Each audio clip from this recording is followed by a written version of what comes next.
Não se preocupe, ela não chega nem antes nem depois. A nossa convidada ela só chega na hora exata. E se ela não vier, se ela faltar? Não se preocupe, se ela faltar, você entra no ao vivo, se desculpa com os nossos telespectadores, que eu já preparei uma sequência de hinos, e aqui eles hoje só ficam escutando alguns hinos. Atenção pessoal, 50 segundos para entrar no ao vivo no ar. Quem apagou a luz do estúdio? Acendam as luzes.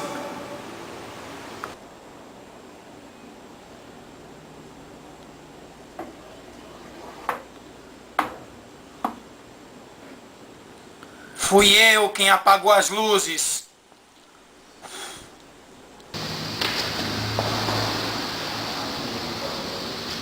Odeio entrar nos holofotes. Eu gosto de entrar de surpresa e sem ser esperado. Ótimo, a nossa convidada chegou. Maquiadora.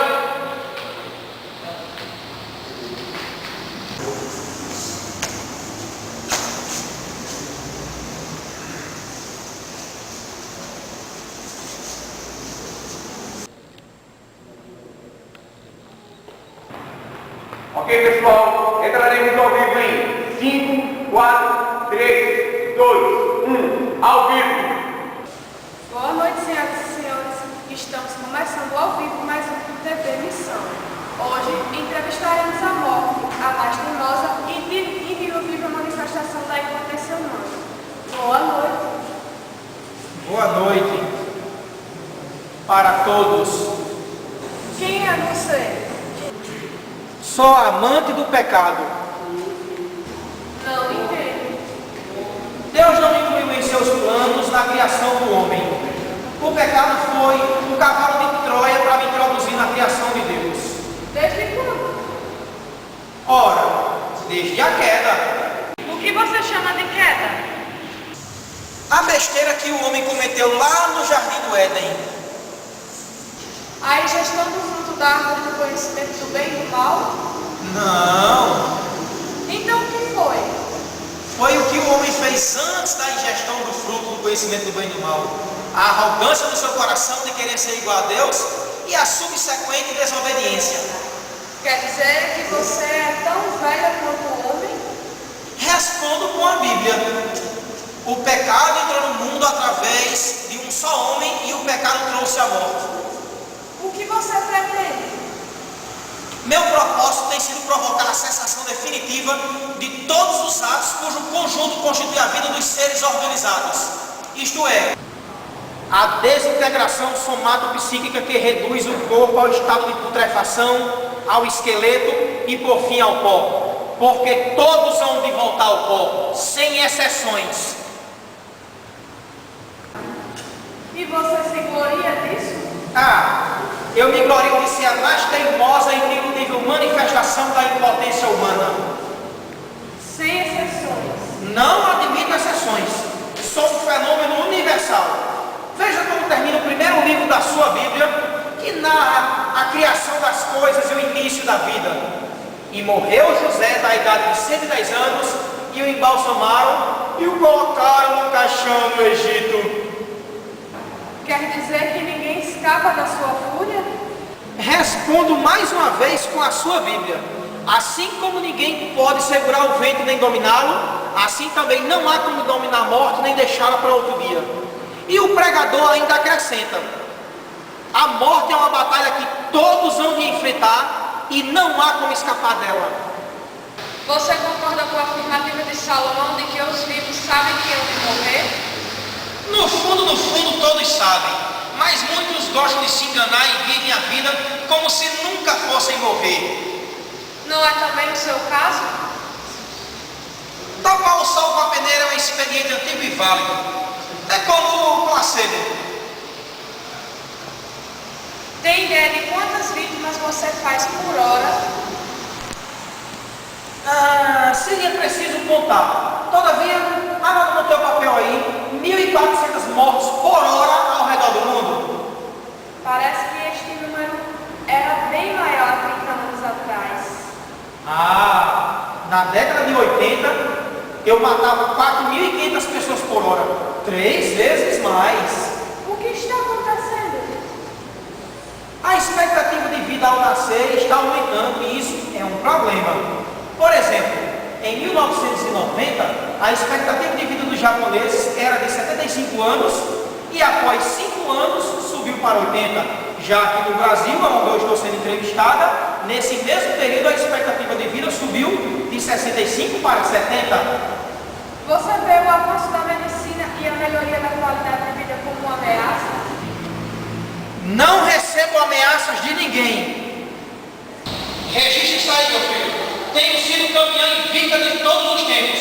Sou incorrigivelmente desforado. O máximo que a ciência consegue é me afastar por um pouco de tempo, mas a vitória final é sempre minha. Sempre! Às vezes me parece que você não está dando conta.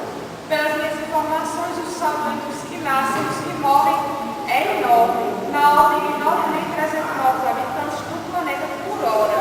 A população do mundo está aumentando muito. Éramos 13,2 milhões em 1975 e agora somos 7,6 milhões. Quando os recém-nascidos de hoje tiverem 65 anos, o mundo terá cerca de 11 milhões de habitantes.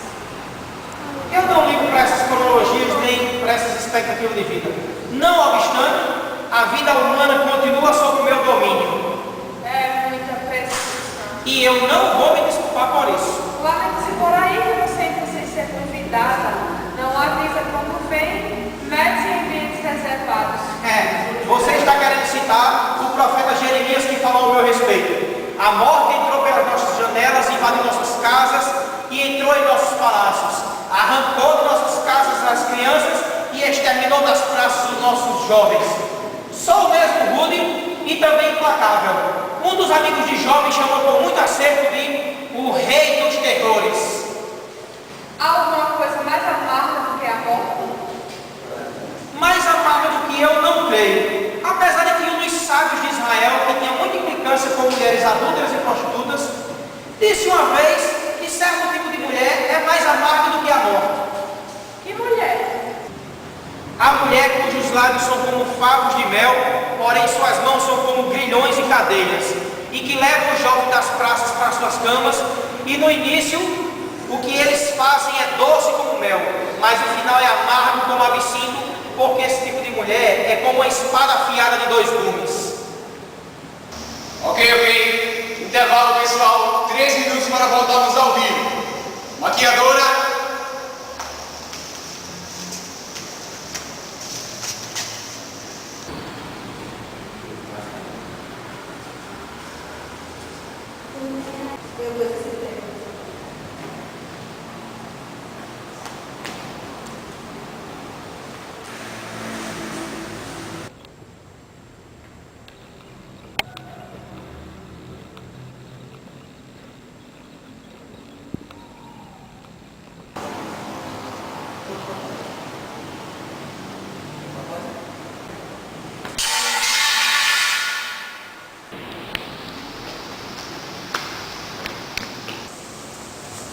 Calma, não aconteceu nada com ela não, eu não encostei nela.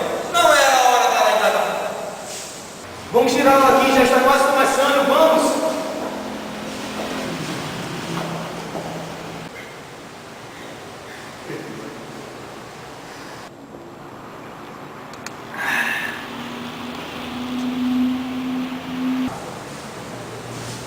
Ok. Em 5 segundos entraremos. 5, 4, 3, 2, 1. Ao vivo. Estamos de volta com a nossa entrevista. Quais instrumentos você usa para acolher tanta gente em todos os quadrantes da Terra em tão pouco tempo? Os mais variados e originais possíveis. Como sua mente humana é limitada e eu sabia que você ia fazer essa pergunta, eu trouxe uma listinha para que você entenda melhor.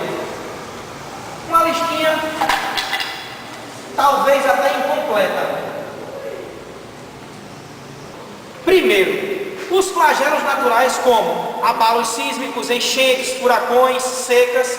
Olha só, Só o terremoto de 1556 em Shenzhen, na China, matou 850 mil pessoas. A minha última novidade agora foi esse tsunami que houve. Você viu como a praia ficou maravilhosa de linda? Ninguém conseguia nem pegar seus parentes de tanta fedentina. 2. Os acidentes de trabalho e de trânsito. Em 1995, 4 mil brasileiros morreram em acidentes de trabalho e 42 mil americanos perderam a vida na chamada epidemia das rodovias. 3. Os conflitos bélicos entre nação e nação, entre etnia e etnia, dentro de um mesmo país e entre oprimidos e opressores. As 130 guerras havidas nos primeiros 70 anos do presente século me renderam 90 milhões de mortos e eu já estou preparando a Terceira Guerra Mundial. 4. O crime organizado. A cada ano, 47 mil brasileiros são assassinados. Mais de 67% de jovens entre 20 e 29 anos estão entre os mortos. Aliás, a minha esfera em relação a assassinatos se deu lá no início da criação com Caim e Abel. 6. As enfermidades velhas e novas a que todos estão sujeitos. No início desse século, a pneumonia e a tuberculose eram meus instrumentos mais eficazes. Na década de 70, as doenças cardíacas e os tumores malignos. E eu estou agora atuando em quê? Usando a AIDS. Esses são os instrumentos variados que eu uso. Parece que você não tem tido muito êxito através das mortes provocadas por acidentes aéreos. No ano passado, apenas 200 americanos morrem vítimas de alguns desastres de avião. Em compensação, no mesmo período, 800 deles morreram porque uma manchete caiu na cabeça e 300 porque escorregaram na banheira. Você falou em instrumentos variados e originais. O que você quer dizer com instrumentos originais? Os variados, essa pergunta é fácil de responder. São aqueles em que realmente o momento chegou. Por exemplo, um acidente de moto. O motoqueiro bate num carro e chegou realmente a hora de acontecer.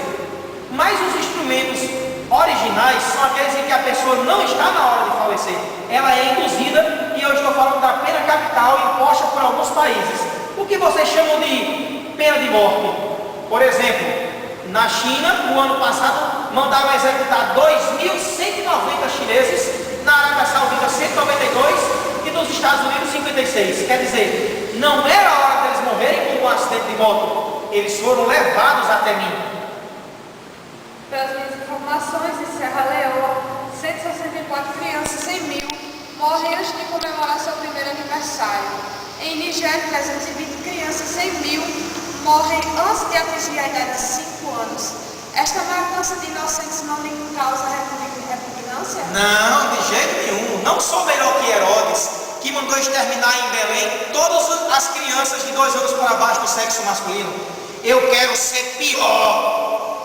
É por esta razão que você arranca do ventre materno criancinhas ainda em formação e apressa a morte dos que estão morrendo? Ah, mulher, essa é a melhor parte do meu trabalho. Você falou de 2 coisas aí. A primeira coisa se chama aborto. Você já viu um aborto de perto, mulher? É a coisa mais linda do mundo. Pense, imagina aí a criança se entretecendo dentro do ventre materno e de repente ela achando feliz que vai nascer, um instrumento cirúrgico vem e despedaça ela uma agulha mortal. Ulalá, mas que beleza! O segundo caso se chama eutanásia. Diferentemente do aborto, que a criancinha está bem, na eutanásia a criança já está doente ou nasce doente. Acontece muito com as crianças que nascem com síndrome de Down, os pais fazem muito isso. O bichinho já nasceu doente, então coloca logo veneno e apressa a morte e mata logo o bichinho. A eutanásia infantil é parecida com a eutanásia adulta. Por quê? O cara já está numa mesa de UTI, arquejando. Desliga logo os aparelhos, para o cara descansar logo em paz. A morte possui sido escrava da sua jurisdição? De jeito nenhum. É apenas um modo econômico de matar, onde o agente e o paciente são a mesma pessoa. Quer dizer, eu recebo o salário sem trabalhar. Ele lá no clima de falta de liberdade, de lucidez, de loucura, faz o trabalho por mim. Bem, vamos mudar um pouco de assunto. Ah, ok. O que você acha das sociedades criônicas? Pura ingenuidade. Olha só, A criogenia, como todos sabem ou não, é a tentativa do homem de depois da morte se congelar em nitrogênio líquido, e muitos pagam milhões por isso, esperando que a ciência descubra a fórmula da ressurreição para que possa reviver seus corpos. Isso não vai acontecer, porque a ciência nunca vai descobrir a fórmula da ressurreição. Como você encara os casos de ressurreição nos tempos bíblicos, especialmente na época de Jesus? Lembre-se que as pessoas ressuscitadas voltaram a morrer após alguns anos de vida. E o caso de Jesus? Está escrito que ele ressuscitou dentre os mortos, apareceu vivo com muitas provas incontestáveis durante 40 dias, e depois subiu ao céu, onde se encontra ao lado direito de Deus. Olha, a sua Bíblia é mesclada de mitos. Eu não acredito nessas besteiras, não. Não acredita, foge delas. Passemos para a próxima pergunta. Qual o versículo da Bíblia que você mais aprecia? Eu já citei esse versículo no início da entrevista, Romanos 5,12. E a morte entrou no mundo através do pecado de um só homem e atingiu a toda a humanidade porque todos pecaram. E o que você menos gosta? Na realidade não existe um versículo, não. Existe um capítulo incompleto, que é o capítulo 15 da primeira epístola de Paulo aos Coríntios, especialmente o versículo 26, que diz: o último inimigo a ser destruído é a morte. Por quê? Minha filha, é porque esse versículo ele dá uma esperança ilusória. Não é ilusória, não. É ilusória sim, minha filha. Não é não. Ela é coerente com a natureza de Deus. Que natureza? A natureza eterna de Deus. E ele nos prometeu um corpo eterno como o dele. Olha, deixa eu lhe dar um conselho muito bom. Que tipo de conselho você pode me dar quando eu tenho uma promessa vinda do próprio Deus? O melhor conselho que você vai ouvir na sua vida. Aproveite sua vida bastante, porque ela vai acabar logo. Não se case, porque casamento é dor de cabeça e você só vai estar me dando mais trabalho produzindo filhos. Beba bastante, curta, namore bem muito, quantos você quiser. Fume, use bastante droga, porque todos os seus planos e tudo que você sonha e imagina fazer, eu vou destruir com o tempo. Qualquer algo que você tiver na sua vida vai terminar em mim, porque tudo termina em mim. Mas o que a Bíblia diz, e é o maior desejo do coração humano, é que a morte não é a última página do livro da vida. 80% da humanidade acredita na sobrevivência depois do encontro com a senhora aí. Baseando-se em quê? Que a Bíblia diz. E o que é que a Bíblia diz exatamente? Na grande e última vitória. Que grande última vitória! A vitória do Rei Jesus. E o que é que o Rei Jesus vai poder fazer contra mim? Espera aí um momentinho. Estamos invertendo os papéis aqui. Sou eu quem faço as perguntas por ser a repórter e não você. Mas deixa eu estar que eu lhe respondo. A vitória do Rei Jesus é a sua encarnação. É a sua vida sem contaminação do pecado. É a sua morte vicária.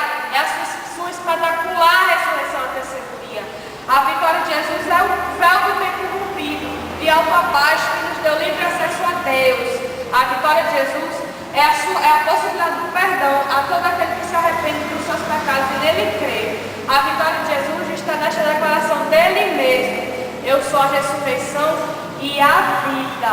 Não é à toa que você detesta o capítulo 15 da primeira epístola aos Coríntios, pois lá está escrito: a morte veio por meio da desobediência de Adão, um tal cavalo de Troia que você mencionou, mas a ressurreição dos mortos veio por meio de Jesus.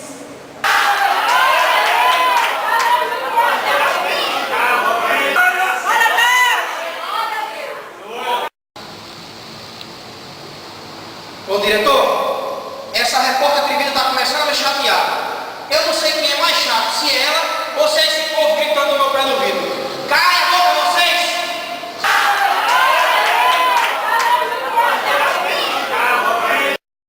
E eu lhe digo mais, quando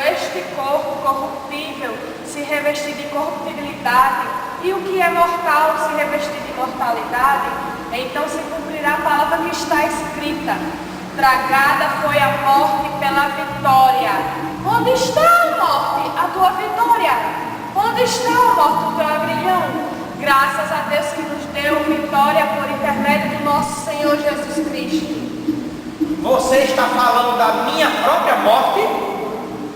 Isso mesmo. No novo céu e na nova terra já não haverá morte, nem choro, nem pranto. Todas as coisas passarão. E lá você não vai entrar. Eu entro e saio aonde eu quiser, a hora que eu quiser. Pois saiba que na Nova Jerusalém só entrarão salvos e remidos pelo sangue do Cordeiro.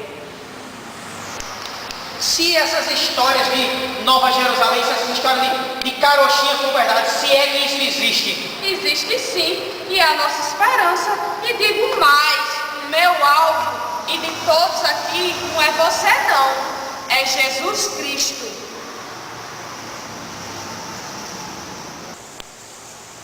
Ó, Deus, quando você me convidou para esse programa, você me disse que eu ia ser entrevistada e não ser afrontada e humilhada por essa atrevida.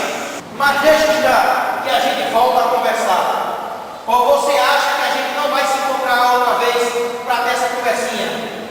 Passar bem enquanto você ainda pode. Eu posso até ter esse encontro com ela ou não, mas se o arrebatamento for hoje, eu não vou ter esse encontro com ela não. Então, já que a nossa convidada saiu fugida, nossa entrevista termina por aqui. Boa noite.